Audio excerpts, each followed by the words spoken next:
prvašići, evo nas opet u našoj virtualnoj učionici.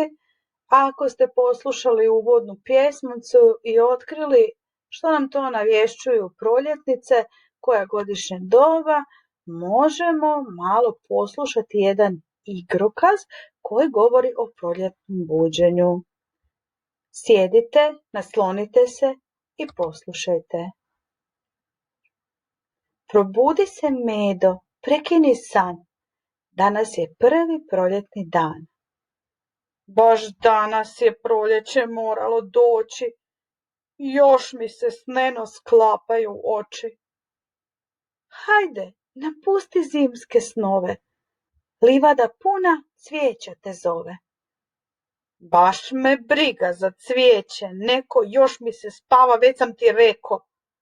Poslušaj, Medo, što se to čuje? Okolo cvijeća pčelice zuje. Pčelice zuje, bit će slasnog meda.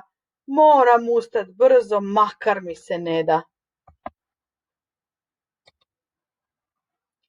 Kako vam se svidi ovaj igrokaz?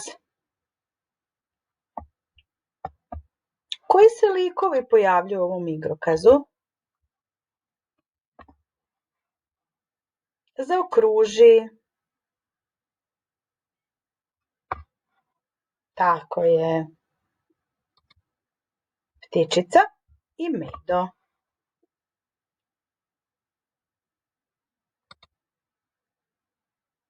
Osmisli zvukove za ove situacije.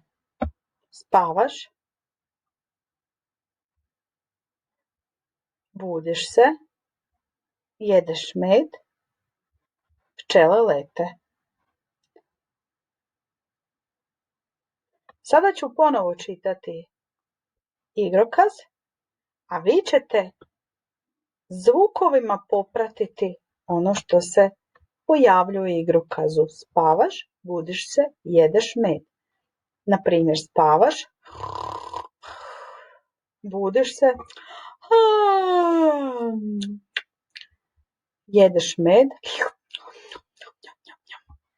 i pčele lete. Jesmo spremni?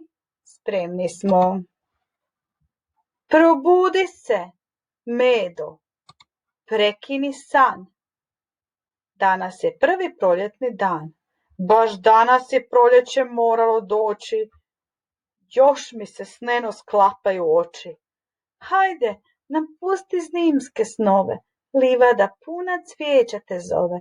Baš me briga za cvijeće neko. Još mi se spava, već sam ti reko.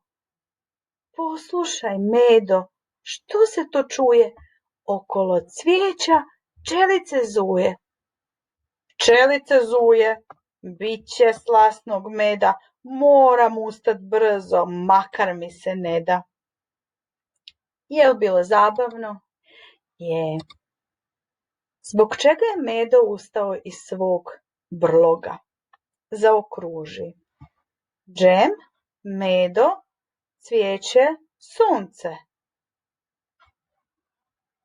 Naravno, zbog meda. Koje je godišnje doba u igrokazu?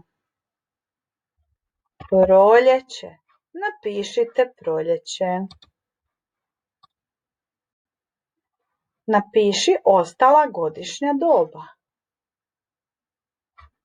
Jesen, zima i ljeto.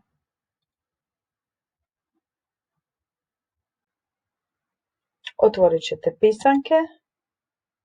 Prepisat ćete proljetno buđenje i nacrtat ćete likove iz ovog igrokaza.